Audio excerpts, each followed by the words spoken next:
On Tuesday, January the 12th, an earthquake measuring 7.3 on the Richter scale struck Haiti, leaving more than 100,000 dead and 180,000 injured. Médecins Sans Frontières decided to send an inflatable hospital to the capital, Port-au-Prince. On Thursday 14th, at MSF Logistics headquarters in Bordeaux, 9 tents, 2 operating theatres and 100 beds were loaded onto 2 planes that were soon to leave for Haiti.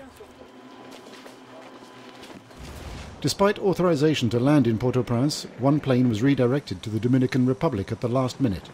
The cargo then had to be transported by lorry to Port-au-Prince, holding up MSF's operations for 24 hours. The freight finally arrived on Tuesday at Saint-Louis, where the hospital was to be set up. Racing against the clock, MSF teams strove to get the hospital up and running as quickly as possible. Pallets laid, tents put up, equipment installed, electricity and water hooked up. In the 2 nights I've been here, I got 2 hours of sleep the first night and an hour and a half on the second. We went to bed at 4:30, but I was woken up by an earthquake at 6 a.m. It was a violent aftershock centered about 35 kilometers away. It measured 6 on the Richter scale, so it was pretty big and people were panicked around us. What a wake-up call.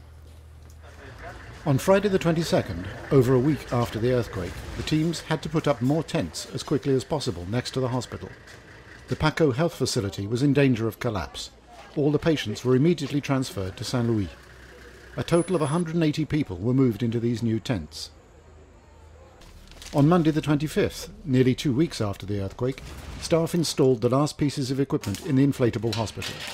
Robert Beccari was more than happy to discover the operating theatre in which he was about to operate. On va découvrir ce bloc. C'est énorme. The table is great. It's such a change. We've got out of the habit. We'd kind of forgotten proper tables actually exist. We were operating on pallets. Now we have a table with adjustable height. It's perfect. A real standard operating table. And there are lights. We haven't had lights for a while. There's light, a real table. We're going to start working again. Yeah, it's good. It's perfect. The first patient arrives, a little boy with an arm injury.